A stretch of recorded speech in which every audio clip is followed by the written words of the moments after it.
अरे अरे काली भैरिया तू फर के लटक जैतू हो ललना राजा है तोहके तुरन नैनवा भरी देखबी हो।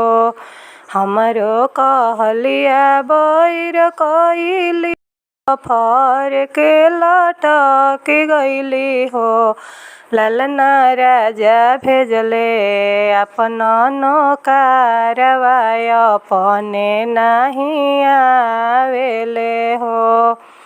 अरे अरे ससुई नदिया बेमार तू पर जैतू हो ललना राजा है तोहके देखन नैनवा भरी देखबी हो।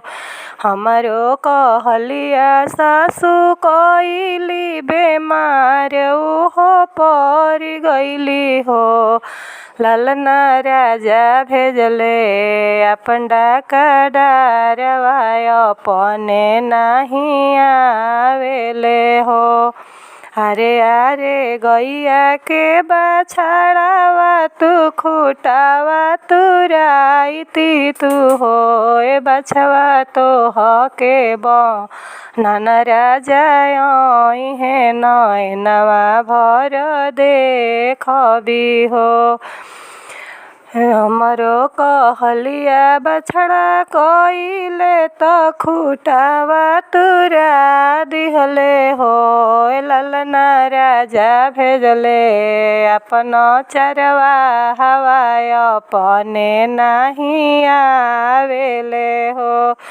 अरे अरे ससुई नदिया झगरवा तू कइली तू हो ललना राजा है तोहके छोड़ावन नैनवा भर देखिलीती हो।